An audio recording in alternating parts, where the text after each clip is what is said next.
Today, this is the very first Friday morning podcast. Uh, this is gonna be about some movies, gaming, just entertainment in general. So let's just get right into it. So first, I'm talking about my first impressions of Resident Evil 8. Uh, I'm a longtime Resident Evil fan. I've played most of the games. I haven't played 4 or 7, but everything else in the series I played and thoroughly enjoyed. This one is very interesting, and I think it will be really fun for any Resident Evil player that loves doing Resident Evil things. It has the same type of puzzle making and scares, creepy characters. The music in this game is actually really, really good. It has all those things. The only thing I will say, if you're a seasoned veteran Resident Evil player, I would probably put it on hard because it doesn't. It does give you a lot of ammo, and I can kind of just maneuver through that with my experience and what I already know about Resident Evil. I don't really have to. I don't really feel like I had to manage my items well, really hardcore trying to manage what items I wrong brought and didn't bring, and how much ammo I used in the fight. I feel like I didn't really have to worry about that or normal. So if you're a seasoned Resident Evil player, I would probably play it on hard. But other than that, yeah, it's the same Resident Evil things that you would see in any other Resident Evil game. You got the puzzles, you got the crazy, creepy crawly creatures, you got all the dope ass bosses that's in this game. They have some really cool, creative bosses in this game.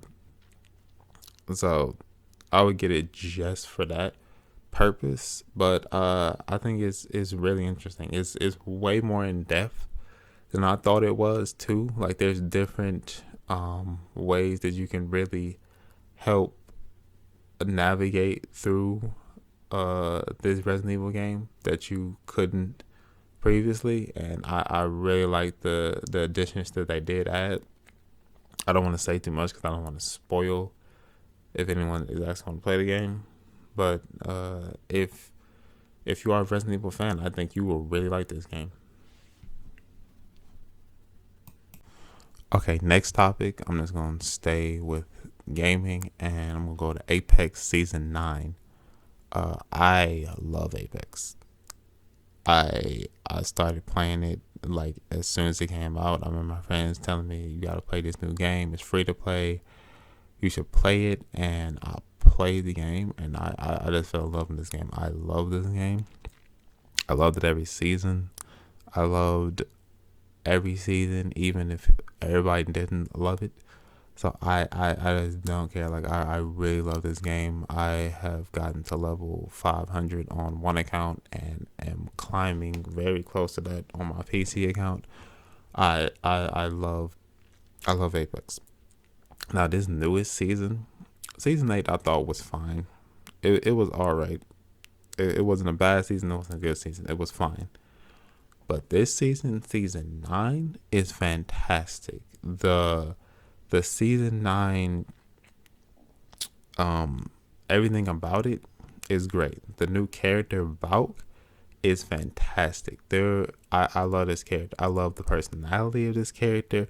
I love this character brings to the table. Her mobility feels so great. It feels fantastic, and she doesn't feel super strong like a Horizon, where she can just sit in the top of her gravity lift forever and just shoot down on you, because she Valk cannot shoot while she's flying, but her flight does feel really good, and you feel like you can reposition and get to different areas that you want to get to, and then pull out your weapon and start shooting.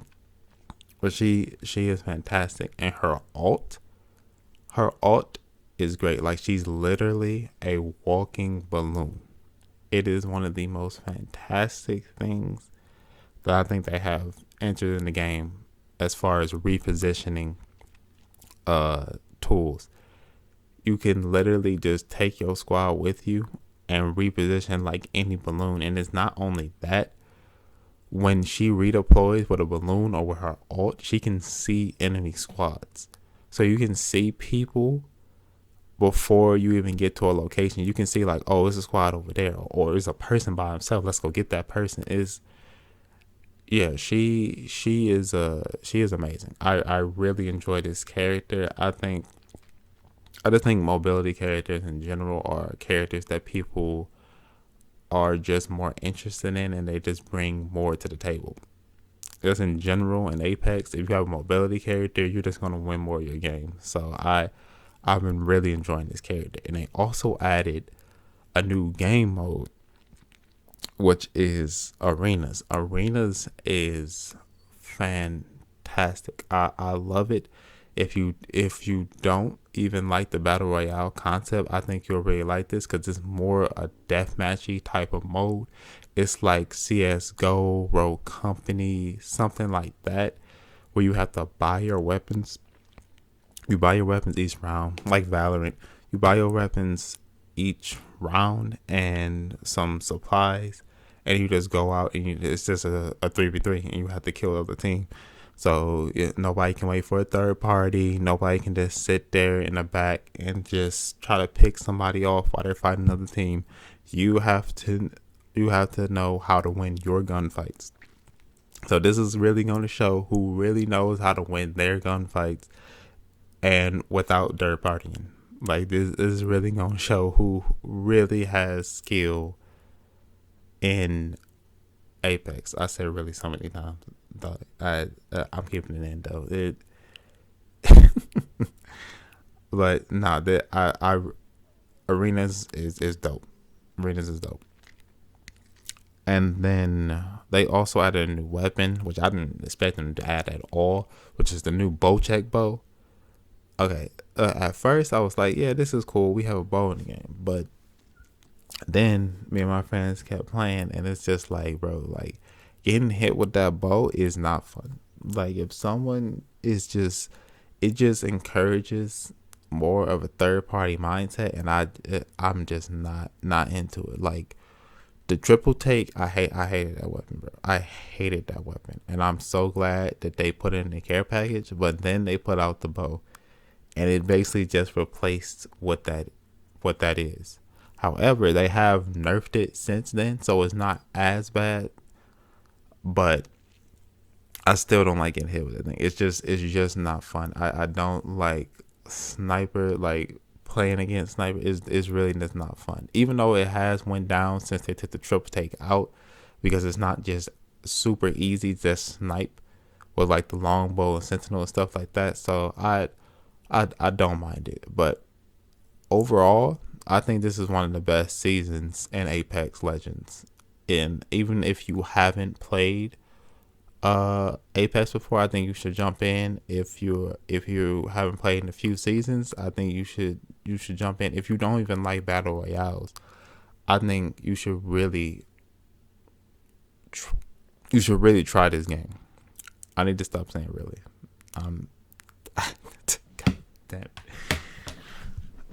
All right, but this game is, yeah, I would definitely check out this season for sure. Okay, I want to start this off by talking about Invincible. This is probably the best superhero show out right now. Truly, honestly, like it is the best superhero show out here. I'm not like one to hype stuff up or hate on something, but this is a really great show. Even if you don't really like superhero shows, I think you really might like this show because it doesn't have those same tropes that superheroes have. Like it has a lot of more like meat to chew on, and the story is very tight. It doesn't waste your time like a lot of these superhero shows. Like they just be meandering on stuff that we just don't need to look at or talk about, but this show is just very tight and is very to the point. Now I'm gonna go down a list of pros and cons about the show, and I'm gonna start with the cons because I don't have that many cons, but these are more like little nitpicks. But I'm just gonna start with these, and I'm going full spoilers. This is not like a non-spoiler review. This is a complete spoiler review. So you've been warned. All right, I'm going straight into the cons. Okay, my first con, the animation. The animation is not the best. I don't think it's the most horrible animation ever. I don't think it's like Dragon Ball Super, the first few episodes. If you watch those, I don't think it's that bad. But it's not as great as I think it really could be. I think they can go for a more like realistic type of art style, especially for the subject matter that they're dealing with. So that is kind of a hit to me. It's not a huge hit. The animation's fine for the most part. It's just certain things that could look a lot better if they had a different type of animation style. But I'm not super mad about that one. My second con is really a nitpick. The music doesn't seem to be that memorable, and when I say that, I think like the Invincible theme that plays ahead of every episode is really good, and I think the music overall is really good. But I don't think there's nothing like memorable. Like I don't think you really know like Omni Man's theme and Invincible's theme and Battle Beast's theme like that. I know like certain characters have they've taken like licensed music and that's their song, like with Titan is like Make Way for the King, stuff like that. I think that's cool. And with the brothers, they have like Run the Jewels and that's their little thing. And I think that's fine too. I think that's more modern. But I would like for them to have more of an individual, like actual thing.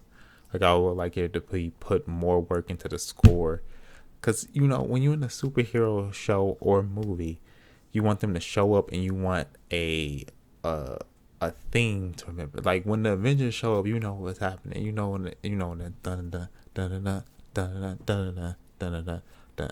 Like the Avengers is about to show up and they about to do some work. Or if you hear a villain's theme, you're just like, they coming through like that dark foreboding music like that. That's what I want to see more from this show. So I would like to see more influence, more time and work put into the score. I'm not saying the music is horrible. I'm just saying I wish there were more memorable themes for the villains and for the superheroes. And my third con is this is a very popular one. I do not like the Ember character. I do not like this character though. This is always a character like this in a superhero show. It's like this man is saving the world and she knows he's saving the world. He's nearly on the edge of death and she's still thinking about herself, bro. I can't. Nah, bro. You can't tell me that shit is okay. You can't tell me that that's okay, bro. She on the edge of he's on the edge of dying and she's still worried about the stuff that she has to do and stuff that she wants him to do with her. Like he bought her back a moon rock, dog. Like come on. Should he have lied to her for that long? Maybe not. But at the same time, it's like he got to keep his secret identity, because if she knows his secret identity, then people are going to start harassing her, like, Invincible's secret identity, and you spending too much time with him, and then villains and all the evil people are going to try to attack her. So it's like, yeah, I just really don't like that character. I guess it's like a teenage relationship, so that's how it's supposed to be. But man, yeah, I am not a fan of that character. I think they will like turn her around, and she will be less annoying in the next season. But we'll see. Okay, now I'm going straight into the pros, dog. Like this, and there's a lot of them. Okay, I'm first one. There's no plot armor. Now, yes, the mostly the main cast stays mostly relatively unsafe. What am I trying to say? Guarded. They don't die, but uh, Mark in particular, like you think most superheroes would just be beating the villains. You know, they have they aha moment, they ex machina moment, and they beat the villain, and they are safe. It's like no, Mark gets beat up a lot in this show. Like he gets beat up way more than he's actually beating other people up. Like he gets his ass kicked a lot, and it's like that's how it actually be because he's not trained. He doesn't know yet. Okay, he doesn't have the abilities to do what his dad can do, Omni Man. So it's like, dang, it's like he really gets the superhero experience, and he doesn't save everyone. Like people die on his watch, and it's just like at this point he's not even a teenager, but like he's really a soldier.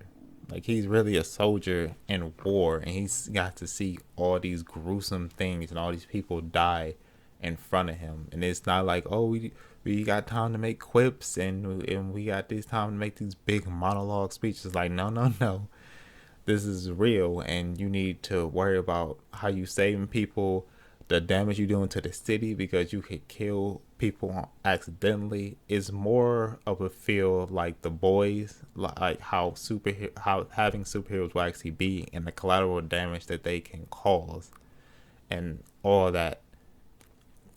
It's just it's fascinating. I love it, and I just love the fact that he gets beat up so much, but so when he actually levels up and becomes that superhero like Omni Man, it's gonna be so much greater because we got to see his humble beginnings. So I really like that. Um, Second one is it's bloody and realistic. It is. This is one of the bloodiest shows. I mean, I kind of it already got spoiled for me in the trailer, but when you get to the last part of that episode, and Omni Man is beating the crap out of all of the superpowered out of all the Guardians, it is crazy. Like it is just heinous violence. Like it's like Mortal Kombat level hilarity violence. Like it is over the top and it is brutal. Like punching people's brains out their skulls and doing all this. Like he killed everybody. It's just gruesome, and especially that scene at like close at on episode 8 when he's holding Mark and he's killing all those people in that train with Mark's body. Like that is trauma. That's probably one of the most traumatizing things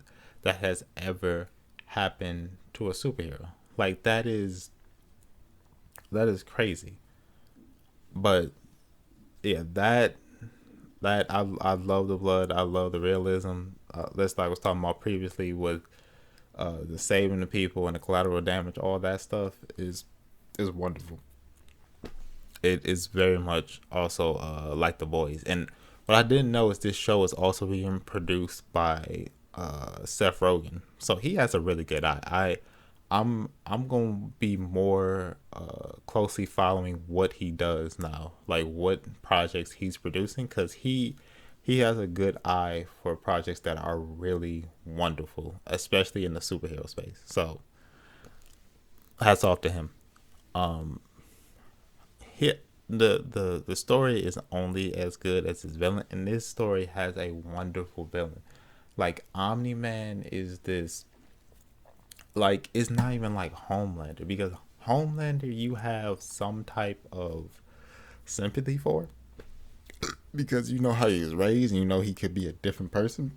But this man, he just doesn't care. Like he really doesn't care about humanity at all. He just thinks they're bugs to him. Like they're worthless. Why their lives mean nothing to me. Like I'm just here to conquer the planet. I don't care about them. And he just, the way he talks about his wife, he calls her head. Like that was so, it was so disrespectful and it was unnecessary. Like he didn't even have to go there. Um, but it's just gruesome. Like he's just a straight up asshole, dog. Like the way, like, again, talking about him holding Mark and just killing all those people in the train, just showing him how, trying to show him how weak and useless humanity really is. And it's just, well, why, like, why are you like this? And it's like, I don't even believe that he really doesn't care about Mark or his mother. I think he really loves both of them, because he didn't kill Mark, he didn't kill his wife. I don't think he would have, and he didn't kill his friend, the one that makes the costumes. He could have killed him too, but he didn't. So it's like, is very interesting. I think he's a lot more human than he's leading on to be. Like, he is a very evil, vile person, but I can see him definitely having a Darth Vader moment where he comes back, he saves Mark, and maybe he has like a ragtag group of Viltrumites, and they come and they save the planet from the invasion. But yeah, we'll see about that one. Yeah, this show has a great villain, and yeah. Okay, the second, not the second. The next pro is, it has a very tight story. And I talked about this up front, but the story is very tight. It's only 8 episodes, and they pack in all of what they need to into those 8 episodes, and it doesn't feel rushed. It doesn't feel like they didn't have enough time, or that they're just meandering on stuff that we don't care about. Everything feels like it fits. There are some lulls here and there, but I really enjoy like how tight the story is and how everything connects to one another, and how things are being set up for the next season, as well as we can see at the end of episode 8 with all the plot lines that are being set up for season 2. So that was really nice. I think this has a tighter story than anything. Not, I don't think Falcon and Winter Soldier has the tightest story. WandaVision, not neither of those. Nothing like that. But for the next pro, uh, I like all the characters. I like all the characters, and all the characters have some type of limit, and I like that. Like, because if a character just OP for no reason and they don't have any type of boundary or limit, it doesn't make it fun, because it's like they can't be hurt by anything. Even Omni Man, for a moment at the that penultimate episode, was getting the hands. Like, he was getting beat up by that creature, and he was getting beat up by those androids. So it's like, no one is invincible. No one is invincible. You know what I'm saying? So yeah, and then what is it, Monster Girl? Like, she ages every time she uses her ability, so that's gonna be like a really tragic story, unless they find a way to reverse it.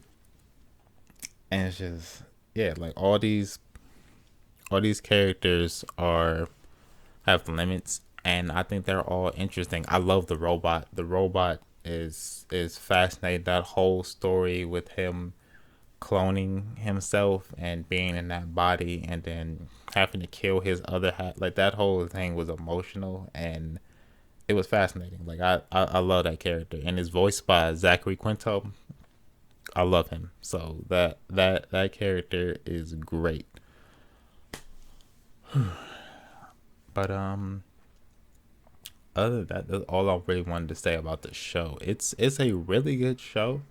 And I mean, if you stuck around for the spoiler discussion, I still think that you would have a really great time watching the show. I still think that you should go back and actually watch the show, because it is really, really good. And if you know somebody that hasn't seen the show, grab them, sit down and watch it with them, a boyfriend, a girlfriend, a best friend, whatever, and tell them to watch the show, because it is truly wonderful. And I think this is the best superhero show of the year. Like, without a doubt, without even watching any of the other stuff that's gonna come out, I think this is going to be on people's top 10 list for series for sure. Okay, our next topic is The Green Knight. Now, I wanted to see this movie last year. This is one of the two movies from A24 that I wanted to see. I wanted to see this, and I wanted to see Saint Maud. Saint Maud has already came out. It actually came out like a day before my birthday, which was dope. I thought that one was pretty good, but this I'm really interested in. It seems like a really dope story about a knight that attacks this creature, and then he's cursed, and when he comes back he's gonna kill him. Like that's actually very frightening. And the Green Knight himself, like Dev Patel is not the Green Knight. The Green Knight in the like he looks really good. Like, of course it's A24, so they put a lot of time and money into their production. They want to make everything look good. The cinematography in A24 movies is always great, but he looks particularly good. The Green Knight looks wonderful. But what I will say is, when the first trailer came out, it seemed like more close to the chest. It seemed more like local, not as ambitious. It seemed more quiet, more like a horror movie, more like The Witch than what this trailer is showing. This trailer looks more bombastic. It looks way more ambitious than I previously thought. But it still seems wonderful. I'm still very interested in how this is going to play out. Like, his giants running around and he's having visions and there's all types of stuff happening.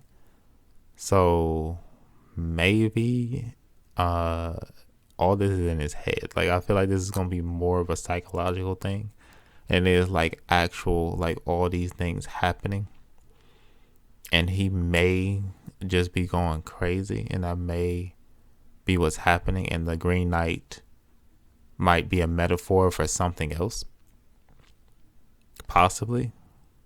I'm not sure, but I think that's how it's going to play out. I don't think all of these things that we're seeing in the trailer are actually real. I think they're just the Green Knight himself, and like all this are just metaphors for something else. He has some type of mental illness, and that will be revealed at the end of the film.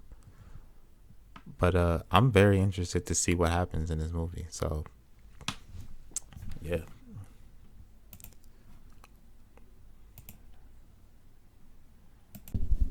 The next thing we're going to talk about on today's show is the Venom trailer. Venom: Let There Be Carnage.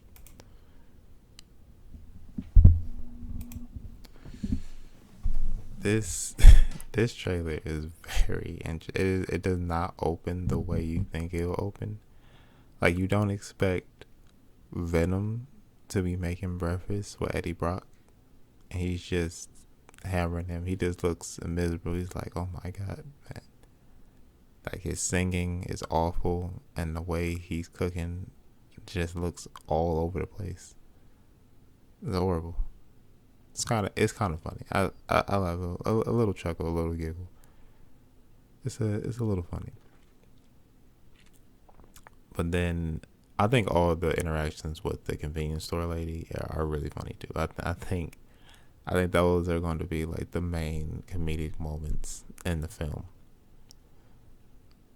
That is really great. Woody Harrelson as Carnage as well. I think that's a really good pick. I've never seen Natural Born Killers, but I know Woody Harrelson can play a cold, darker character, and with this is probably going to be very.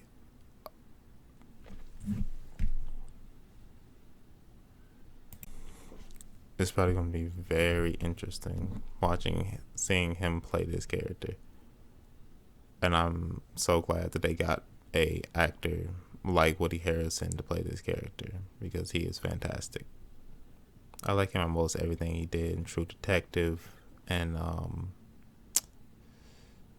Zombieland, all those things. I think he was wonderful in. But it looks great. I'm glad they didn't show that much of Carnage. It should be interesting seeing how he is in the movie, seeing how he moves. Now, the one complaint that I do have about the trailer is that the CGI doesn't look that wonderful, but that's okay because they're probably still doing post production on the film. So all the CGI is probably not finished. So that's probably why everything isn't the way it's supposed to be. So I'll forgive it for that. But other than that, I mean, I'm really down for it. Who doesn't want to see Venom fight Carnage? Who doesn't want to see that? That's going to be awesome as long as they make it fun and they make the action like really great. I don't care. I think this movie is going to be really wonderful, really fun, just to go with your boys and go watch a movie. So I'm really excited.